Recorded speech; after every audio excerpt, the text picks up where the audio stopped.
Today I'm going to be doing a reading of an article written by Nagle last year called entitled "Will Ireland Survive the Woke Wave?" I know this is pretty late, and I read this article when it was posted last year, but I want to give it a read here anyway. Angela Nagle is the author of Kill All Normies, which is a book about the Trump election. And I have a love-hate relationship with Angela Nagle because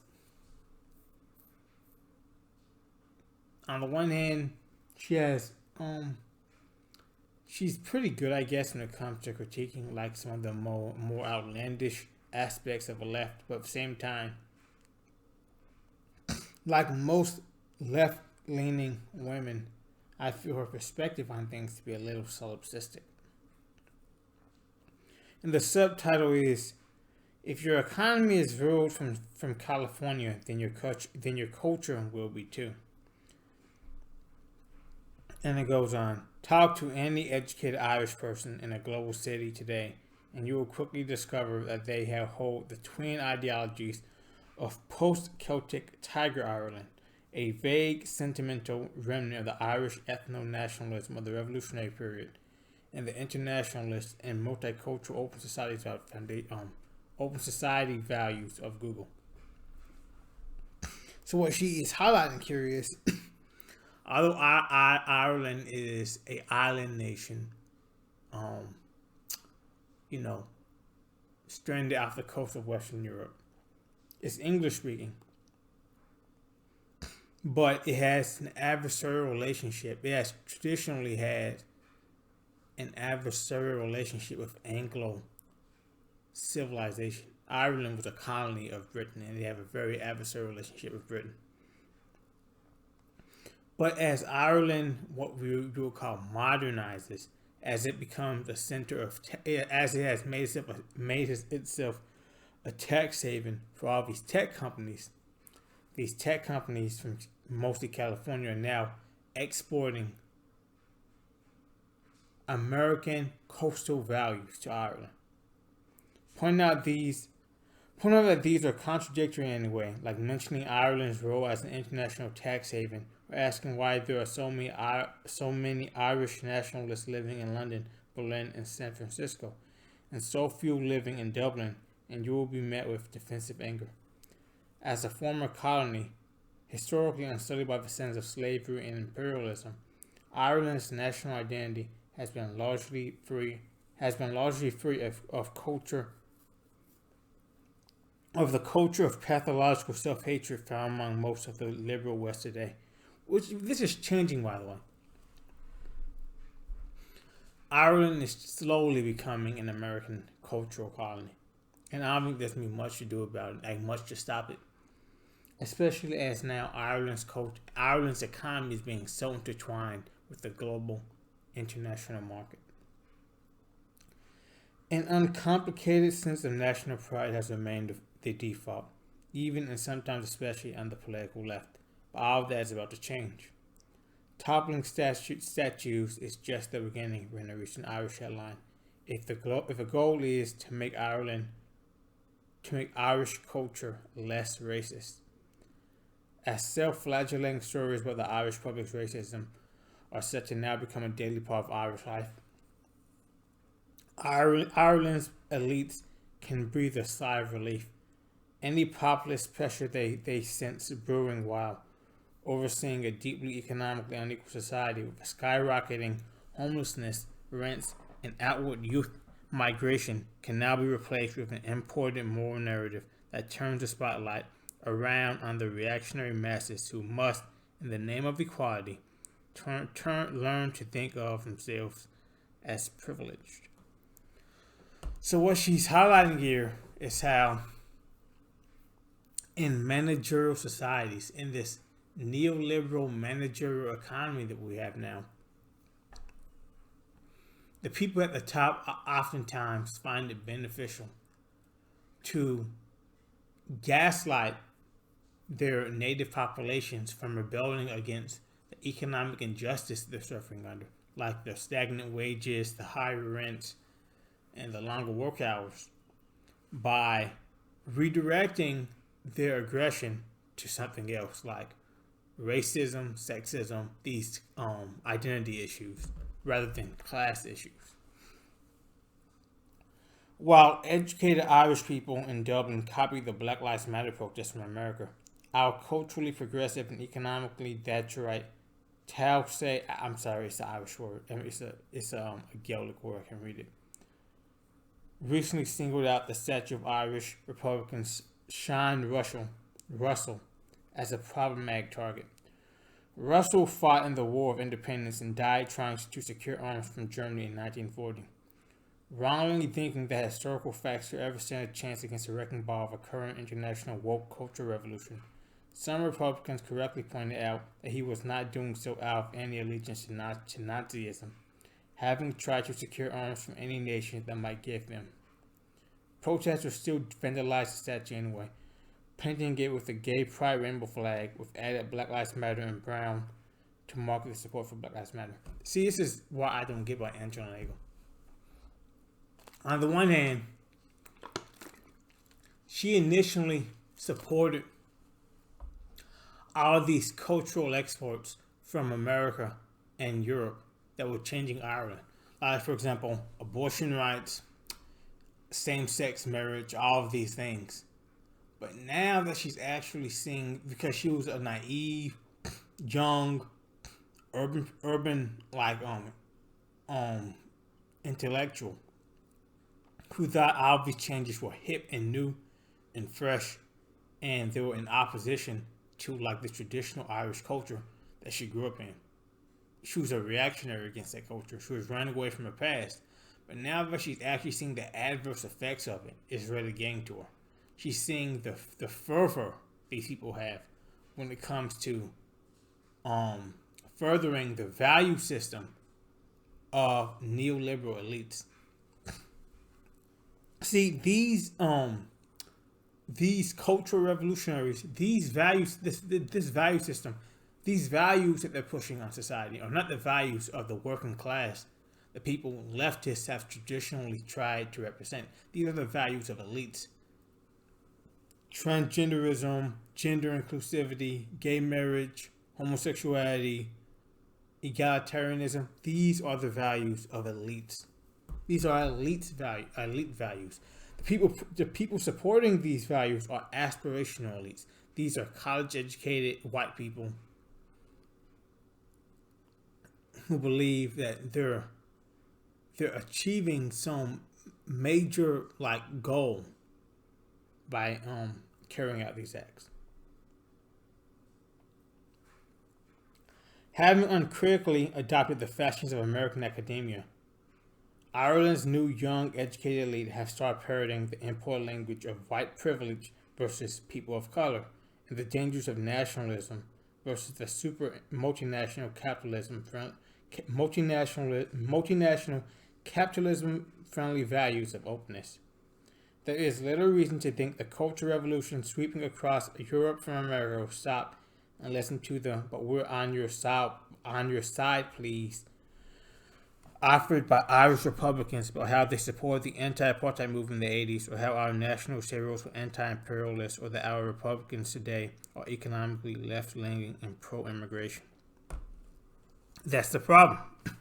Not that they're economically left-leaning, but they're pro-immigration. You see?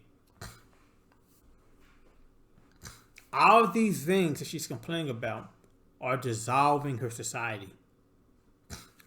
They're slowly destroying the Irish ethnic national identity. And they are becoming they're integrating into this mass, identityless mass of people that globalism is trying to create. That the United Nations is trying to create. That NATO is trying to create. This global international market where everybody has the same values, the same ideals, and the same aspirations in life, which are intrinsically antithetical, and which are mostly antithetical to the values of native population. Anyone who thinks will these details will matter and that any remnant of Irish cultural nationhood will be immune is simply not paying attention to the unstoppable internal logic of the current cultural revolution underway. This new generation of elite aspirants as already showing that they make no such distinction and simply recast the native Irish as white people whose privilege needs to be checked and ultimately dismantled. And the bigger problem is, see, Angela Nagle she's part of the first generation of Irish people who dismantled her society. She rebelled against all of the traditional values of her society. She was a feminist. She's a secular atheist. She supports abortion and gay marriage. And so people like her have become entrenched into the institutions of Ireland. And they exist in opposition to the values of the working class people. But now these new elites that are being educated today, these more liberal, socially liberal people, these more leftist people are becoming to be educated and rise through the ranks. Soon they will become embedded into these institutions, and there's nobody to stop them. And the big reason why people like Angela Nagle can't stop them is because she has adopted liberal values, and liberal values are inherently tolerant. She can't fight against these people because she has dedicated her worldview to tolerance.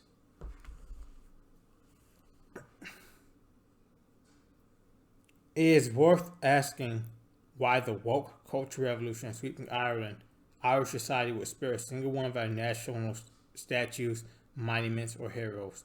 One could go through the entire list of signatories of the Proclamation of the Irish Republic and find cancelable and problematic thoughts uttered by each of them in different contexts. The deeply Catholic Constance Markievicz cited the anti-Irish ideals of immorality and divorce against the Anglo-Irish Treaty. Patrick Pearse explicitly wrote of blood sacrifice in the Irish race, saying that there can be no peace between the body politic and the foreign substance that has intruded itself into its system, which must be expelled or assimilated through war. Why wouldn't our literary heroes also be wiped from the canon and from the public space? The continued dominance of Irish literature in our universities is certainly open to the accusation of being exclusionary and too white. What about George Bernard Shaw, who once wrote that any competent historian or psychoanalyst can bring a mass of incontrovertible evidence to prove that it would have been better for the world if the Jews had never existed? What about W.B. Yeats, who preferred fascism to democracy? Who will be left in our compliant little colony of Silicon Valley to defend any of these figures a few years from now, after the woke culture revolution has replaced the unsuspecting old guard with the new? just as you replaced the former Irish old guard with yourself. What about the special place given to the Irish language and state institutions, which it could be easily argued excludes and discriminates against foreigners? What about the explicitly ethnocentric Irish right of return policy, which grants people of Irish grandparents the right to citizenship? Irish liberal media used to love showcasing the young children of immigrants playing a role in or speaking Irish, which offered a vision of the future in which anyone could be Irish through adoption of a national culture. But what happens when those young people are filled with poison in the indoctrination camps of university and taught to fear and resent the native population as white racists? See, now she is becoming more reactionary. When she first started out writing her book Kill All Normies, she was more of a liberal. But now we're seeing she's becoming more of a reactionary as she sees the logical conclusion of the ideas that she previously supported. Surely they'll let us keep the Marxist James colony, one might think, who could be spared due to some often cited quotes that liberals love about the limitation of nationalism without economic equality or against the oppression of women. In fact, the colony statue was defaced by anarchists years ago. On May Day 2005, the statues of James Colony in Dublin was graffitied in a black bloc hood and mask, the kind associated with Antifa today, placed on the stage supposedly in the name of appropriating and reclaiming the figure, and that was back when the anarchist culture project was not yet distinguished from the every elite institution, from academia to NGO sector to the international capitalist class. Colony, the Catholic revert who fought and died alongside ethno-nationalists, won't stand a chance when they come from him next time. Unlike the republics that can claim to be founded on abstract and universalist principles, sooner or later there is simply no getting around the brick wall of truth that the Irish nationhood, envisioned by revolutionary founders, was fundamentally ethno-nationalist. How could it have been otherwise? Historians offer all the contextualizing explanation they like, but this would be the awkward truth that woke international will use to bury it in shame. And this is what is going to be used by international capital to ultimately destroy the Irish nation if they allow it to happen. Nationalists will no longer be dealing with a few scattered, genteel revisionist intellectuals like Connor Cruz O'Brien, but the full tidal ideological force of the American empire, with its sophisticated Cold War psychological warfare tactics, its world-dominating oligarchy, and every elite institution at home and abroad on its side. Ireland is uniquely vulnerable to all of this as a nation without a national economic base, wholly reliant on the whims and the will of aggressively ideological multinationals temporarily parked there for tax purposes. After gaining national independence, Ireland had to embark upon the difficult task of making an agrarian economy which had been shaped and distorted by its role as the colony of the British Empire, independent and backed by indigenous industrial base. As trade union economist Michael Taft has documented, this project failed at key historical moments and was ultimately replaced by the easier route to modernity of inviting international capital to base itself there using tax incentives. As a result of the low tax policies introduced in the late 90s, Ireland today is effectively a tax haven, hosting the European headquarters of Google, Apple, Facebook, Twitter, and many others. Some of those companies have been found to be paying as little as 0.005% tax. While this project gave Ireland the Celtic Tiger economy, also produced a deeply unequal society, totally subservient to the sovereignty and ultimately the values and culture of the corporations who today are its guiding force. For our obedience, we received surely the lowest of honors just last year when anti-Yale vest French intellectual Bernard Henry Levy congratulated us for being a people who resist the winds of populism. It's a tragic irony of Irish history that having fought a globe-spanning empire to build an independent Irish nation, and having fought the imperial landlords through agrarian peasant movements before that, giving the world the very word boycott, it stands today as a tax colony of American tech in which the native young lead because its unchecked speculative landlordism. While its subservient relationship to the British Empire brought famine and hardship, Ireland's subservient relationship to an American progressive tech oligarchy brought about the Celtic Tiger, and as a consequence, we were happy to ignore the truth of the arrangement, that we were simply passing from one form of colony to another. It will now be a second but no less bitter irony that the native Irish working class will soon find themselves in the same position as the British have, despised as reactionary by our own elites and morally and economically blackmailed into accepting their more enlightened values. Like our doomed traditions, albino and ethno-nationalism has been passively held by the majority, while the intellectual and moral foundations that once justified it have been slowly replaced and degraded, while nobody was paying attention. When the full confrontation with the liberal internationalism we invited in during the Celtic Tiger years invariably happens, those foundations will already begun. We will no longer be able to explain why having any right to a national culture and national sovereignty is anything other than racist and exclusionary. The small conflict sparked by Sean Russell by the Sean Russell statue was a moment of escalation. Whether it was too soon to bring the wrecking ball in or not, to make the Irish too acutely aware of what is coming remains to be seen.